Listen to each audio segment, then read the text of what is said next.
안녕하세요. 복음 채널의 김상덕 목사입니다. 이 시간에는 창세기 48장 기록을 통해서 말씀드리겠습니다. 48장 21절에 보시면은 이 48장 전체가 그렇습니다만은 이제 나이가 많은 야곱이 이 세상을 떠나게 됩니다. 그때에 사랑하는 아들 요셉을 부릅니다. 그래서 요셉과의 잠깐의 시간을 가지는데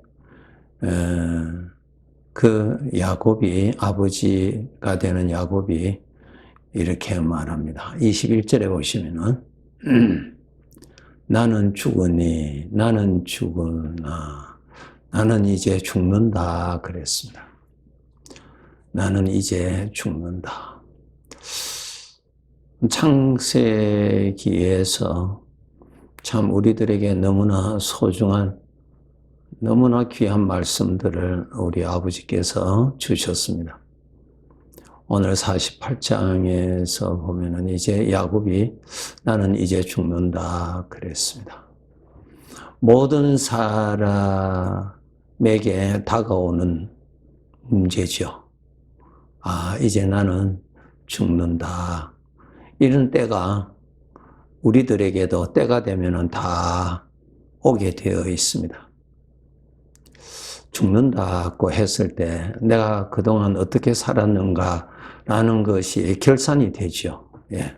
더 이상 이 땅에서 삶이 없으니까 내가 이제까지 어떻게 살았는가라고 하는 삶의 결산이 됩니다. 야곱의 생애를 하나님께서 기록하신 말씀을 통해서 보면은 야곱은 특별히 자기 육신에서 일어나는 욕심을 따라서 살았습니다. 우리에게도 이 죄성에서 끊임없는 욕심이 있습니다. 죽을 때까지 욕심이 일어나죠. 이기적인 욕심 말이에요. 욕심이 다 일어납니다. 이 야곱 안에서도 이 욕심이 있었습니다. 그런데 사람들이요, 그 욕심을 채우려고 한평생 수고하죠. 그 욕심이 채워지면 마치 인생을 성공한 것으로 생각하게 되고, 그 욕심이 채워지지 아니하면은 인생을 성공하지 못한 불행으로 이렇게 판단하기가 쉽습니다. 아주 잘못된 생각입니다. 그래서 욕심이 채우기 위해서 산다는 말은 바르게 표현하면은 내 안에 일어나는 욕심의 노예 생활하는 것입니다. 노예 생활. 네. 그 죄에서 나오는 욕심을 섬기는 삶을 삽니다. 참 어리석죠. 그것이 죄의 종의 생활입니다. 욕심의 종이에요. 여러분, 그 욕심이 이제 됐다, 이제 만족하다, 그럴 때가 있습니까? 없습니다. 죽을 때까지 욕심이라는 것이 나를 힘들게 만들고요, 괴롭게 만들고요, 그 욕심을 채우는 데 있어서 남의 것을 빼앗아야 되고 하기 때문에 남과의 여러 가지의 문제를 겪게 돼 있고요. 그런 문제를 겪고 내가 비판을 받으면서도 내 안에 일어나는 그 욕심을 따라 그 욕심을 채우려 부단하게 살아갑니다. 이것이 욕심이라고 하는 죄의 종입니다. 종, 여러분. 종이에요. 야곱이 그렇게 살았잖아요. 이 쌍둥이로 태어났는데 이 야곱이 동생이에요. 그러니까 자기가 장자가 되지 못한 것에 대한 불만이 있어서 그 장자권을 자기 형을 속여서 아주 교묘하게 참 그 장자권을 빼앗는 그런 사건이 일어나죠. 그 일로 인해서 어떻게 됩니까? 형이 그것을 알고 동생을 죽이려고 하잖아요. 네. 또 그 장자의 복을 빼앗기 위해서 아버지까지도 속이잖아요. 참 욕심이라는 것이 이렇게 무섭습니다. 흔히 우리의 사회에서 그런 일들이 일어나죠. 네? 가까운 관계에서, 사이에서 사람과의 관계에서, 뭐, 가족 중에서라도 어떤 재물로 인해서, 어떤 유산으로 인하여서 다 욕심이 일어나잖아요. 다 더 많이 소유하고자 하는 욕심이 있죠. 그 욕심으로 인해서 형제지간에, 집안에, 또 친구지간에 그냥 좋지 아니하는 관계로 그냥 되는 것이, 그런 거 우리 가끔 보잖아요. 그 왜 그래요? 욕심이라고 하는 그 욕심의 노예예요. 그 욕심은 나를 행복하게 하는 것 아닙니다. 욕심은 나를 아주 불행케 하고요. 나를 아주 고생시키고 나를 수고를 끼치면서, 절대로 욕심은 만족하고 그 욕심은 나를 칭찬하지 않습니다. 야곱이 그랬잖아요. 결국은 그는 자기 속에 있는 그 욕심을 채우려고 형을 속이죠. 아버지를 속였죠. 그 일로 인해서 형은 분노를 해서 죽이려고 하죠. 그 일로 인해서 야곱은 그 아버지 집에 같이 살 수가 없었습니다. 도망가잖아요. 예. 외삼촌 집에 가서 이제 얹혀서 삽니다. 거기에서 또 욕심이 일어납니다. 자기 재산을 더 하려고요. 그냥 자기 외삼촌의 것을 아주 지혜롭게 교묘하게 좋은 것을 빼앗습니다. 그렇게 자기 것을 챙기고 자기 안에 있는 끊임없는 욕심, 어디 갖다 놔도 그 욕심을 채우려고 수고하는 그 야곱의 모습 보세요. 그 일로 인해서 그 외삼촌 집에서 미움받잖아요. 나중에는 할 수 없어서 도망을 나오잖아요. 불행하게 인생을 살았어요. 그 욕심이라는 것이 결국은 그렇게 만들었어요. 욕심이라는 것이.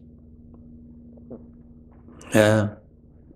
그 외삼촌 집에서도 도망 나오잖아요. 그 외삼촌이 정말 하나님의 간섭을 안 하셨으면은 그 야곱을 붙잡고 재산을 다 빼앗았을 것입니다.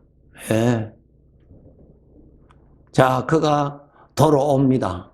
예. 20년 만에 이제 외삼촌 집에서 이제 자기 고향집으로 돌아오는데 불안하죠. 왜? 자기 형이 자기를 그대로 두겠어요? 네.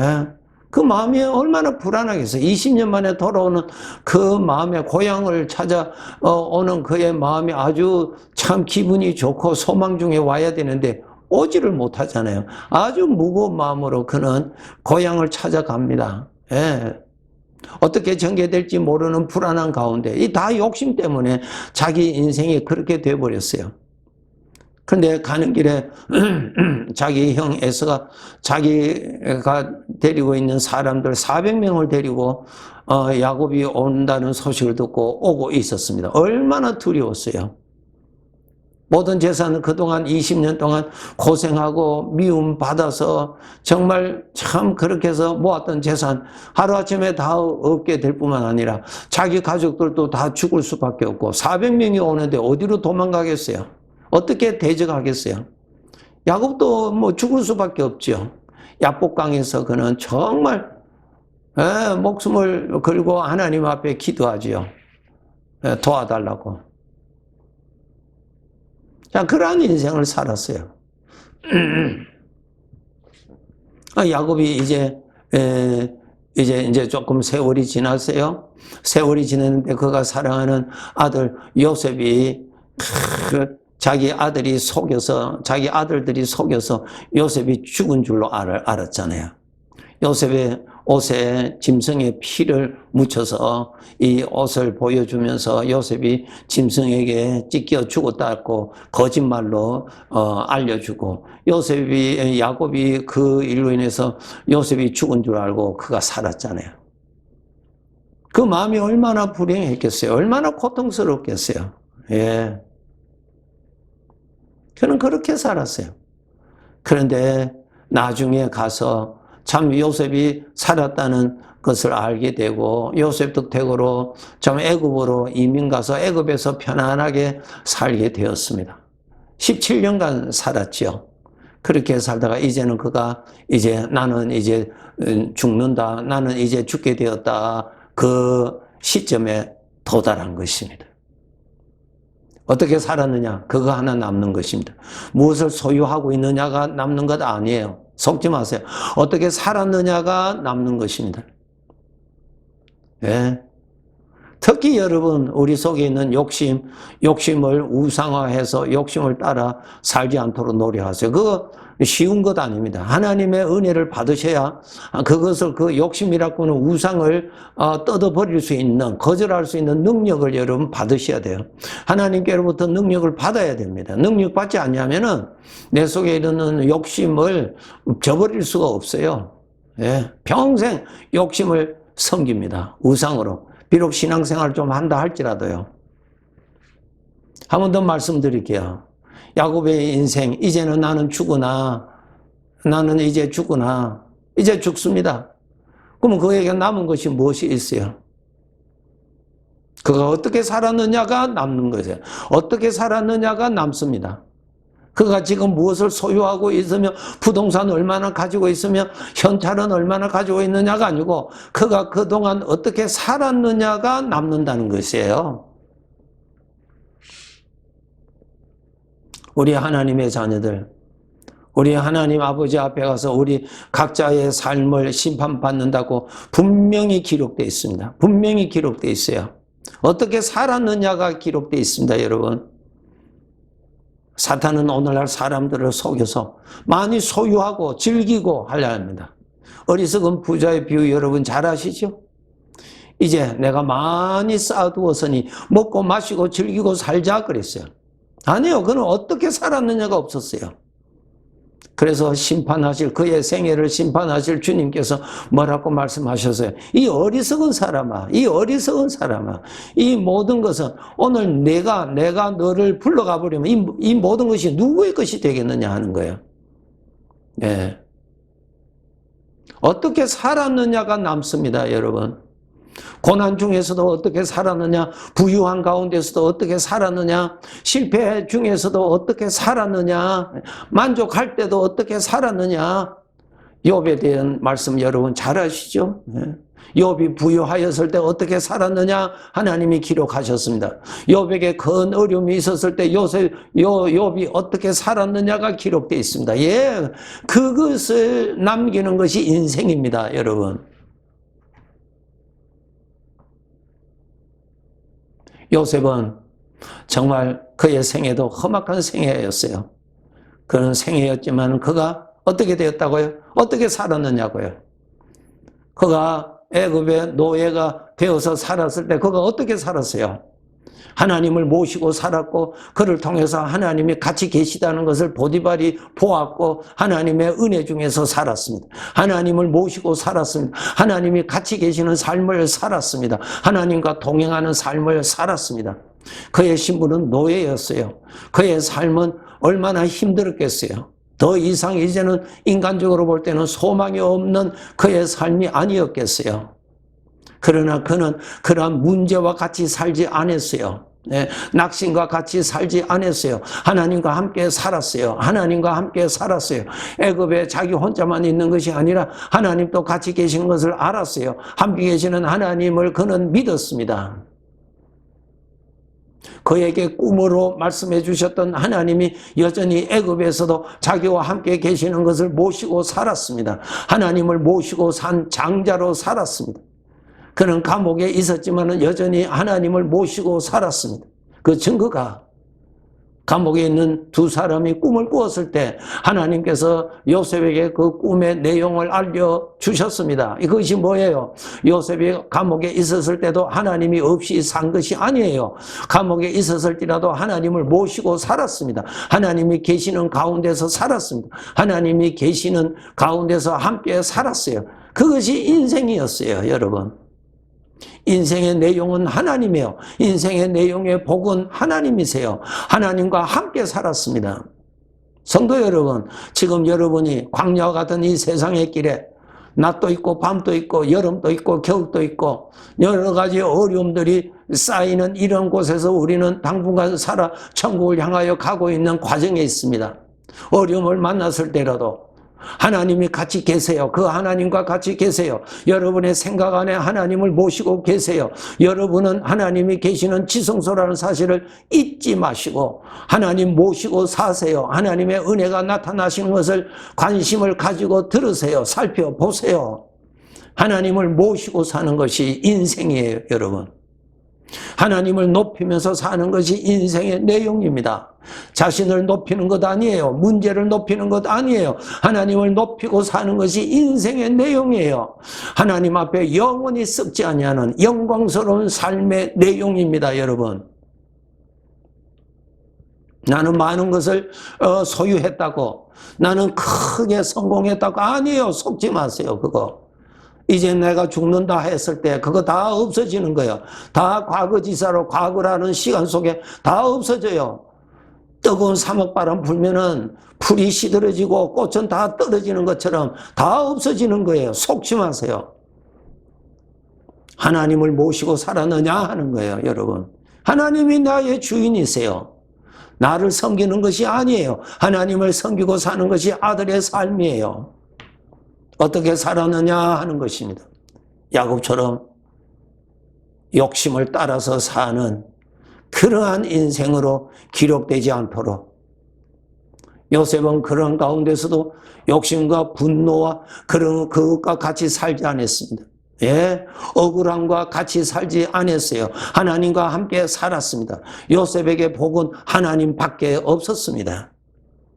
겉으로 보면은 요셉의 신분이 바뀌어졌어요. 애굽의 노예가 되었어요. 비참한 자가 되었어요. 그러나 영적으로 보면 여전히 전능하신 그의 하나님 아버지는 같이 계셨고, 요셉은 그 아버지와 함께 사는 영원한 복이 되시는 하나님과 살았던 복된 삶을 산 것입니다. 이 세상에 복의 그림자는 많지만은 실제 복은 하나님밖에 없습니다, 여러분. 복의 그림자는 많죠. 그림자는 해가 있을 때 그림자가 선명합니다. 해가 떨어지면 그림자가 흔적도 없이 없어져요, 여러분. 이 세상의 복이라고 하는 것은 그것은 다 그림자예요. 다 없어지는 거예요. 예. 하나님만이 영원한 복이에요. 지금도 함께 계시는 하나님 여러분 모시고 사셔야 됩니다. 슬픔 중에서도 하나님을 모시고 사셔야 됩니다. 여러분, 하나님이 나의 복이세요. 우리가 하나님 앞에 가면은 어떻게 살았느냐 하는 그 저울에 달아보시는 것입니다. 네. 하나님을 가까이 하셔서 하나님을 더 선명하게 모시고 살도록, 하나님을 가까이 하시도록 노력하세요. 육신은 절대로 하나님을 가까이 가지 못하도록 유혹할 것입니다. 조금만 하라고, 애굽의 왕이 이스라엘 백성들을 내보내지 않으려고 조금만 가라고, 조금만 더 이상 가지 말라고 그렇게 유혹했던 것처럼 육신이 그렇습니다. 여러분, 그 소리를 팽개치시고 하나님 가까이 하셔야 됩니다. 하나님을 가까이 하셔야, 여러분, 하나님이 더 잘 보입니다. 하나님을 가까이 하셔야 복이 되시는 하나님이 복으로 보입니다. 하나님을 가까이 하셔야 하나님의 평강을 누리면서 살아갈 수가 있는 것입니다. 꼭 명심하시고 어떻게 살았느냐를 여러분 염두에 두시고 사셔야 됩니다. 예. 소유에 만족하지 마세요. 욕심을 주인으로 삼고 종살이 하지 마세요. 하나님이 나의 영원한 복이십니다. 꼭 여러분, 이제 잠시 후면은 이 세상을 우리도 떠나게 될 것입니다. 늘 깨어서 믿음 생활 충실히 하시기 바랍니다. 네, 감사합니다.